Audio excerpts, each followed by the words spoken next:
ஒரு சிறிய கிராமத்தின் ஆற்றங்கரையில் ஒரு வயதான பாட்டி வாழ்ந்து வந்தாள். வயது முதிர்ந்தாலும் மனசு மட்டும் இளமையாக இருந்தது. தினமும் காலையிலே சூரியன் உதிக்கும் முன்னே எழுந்து தனது பழைய வலை எடுத்துக்கொண்டு ஆற்றங்கரைக்கு செல்வாள். அந்த ஆறு அவளுக்கு வாழ்க்கை தந்த தாயைப் போல். அங்கே அமைதியாக உட்கார்ந்து பொறுமையுடன் வலை வீசி மீன் பிடிப்பாள். அவள் பிடித்த மீன்களை ஒரு கூடை நிறைய எடுத்து அருகிலுள்ள பட்டண சந்தைக்கு சென்று விற்கும். அந்த சந்தையில் அவளுக்கு எதிரே இருந்த கடைக்காரன் ராமு. அவன் எப்போதும் பாட்டியை கவனித்துக் கொண்டே இருப்பான். இந்த பாட்டிக்கு மட்டும் எப்படி தினமும் இவ்வளவு மீன் கிடைக்குது என்று மனதில் பொறாமை கொள்வான்.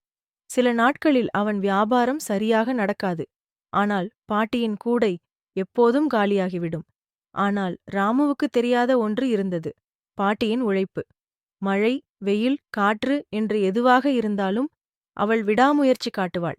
கால்கள் வலித்தாலும் கைகள் நடுங்கினாலும் இதுதான் என் வாழ்க்கை என்று தன்னம்பிக்கையுடன் உழைப்பாள்.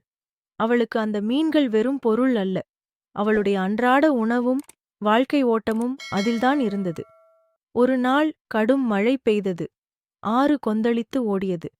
வெள்ளம் அதிகமாகி நீர் வேகமாக பாய்ந்தது. அந்த நாளில் பாட்டிக்கு ஒரு மீனும் கிடைக்கவில்லை. காலியான கூடை கையில் அவள் அமைதியாக வீட்டுக்கு திரும்பினாள். அந்த இரவு அவளுக்கு உணவுக்கே கஷ்டமான நிலை. அடுத்த நாள் காலையில் ராமு கடைக்காரன் பாட்டியை பார்த்தான். அவள் மீண்டும் ஆற்றங்கரைக்கு போக தயாராக இருந்தாள். இவ்வளவு வெள்ளம் இருக்கே, இன்னும் போறீங்களா என்று அவன் கேட்டான். பாட்டி சிரித்துக்கொண்டே, நதி கொடுப்பதும் அதுதான், எடுத்துக்கொள்ளுவதும் அதுதான். நான் முயற்சி செய்யாமல் விட்டுட்டா அது என்னை மறந்து போயிடும் என்றாள். அந்த வார்த்தைகள் ராமுவை யோசிக்க வைத்தது. அவன் பொறாமையை விட்டு அன்றைய தினம் பாட்டிக்கு சிறிது அரிசி, காய்கறி கொடுத்து உதவினான். பாட்டி அதை நன்றியுடன் ஏற்றுக்கொண்டாள். சில நாட்களில் வெள்ளம் குறைந்தது. மீண்டும் பாட்டியின் வலை நிறைய மீன்களால் நிரம்பியது. ஆனால் இப்போது ராமுவின் மனமும் மாறிவிட்டது. அவன் புரிந்து கொண்டான்.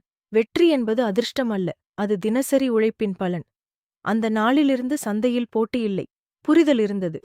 பாட்டியின் வாழ்க்கை ஒரு பாடமாக மாறியது. கஷ்டம் வந்தாலும் தன்னம்பிக்கை விட்டுவிடக் கூடாது. முயற்சி இருந்தால் நாளை நிச்சயம் நல்லதாக மாறும்.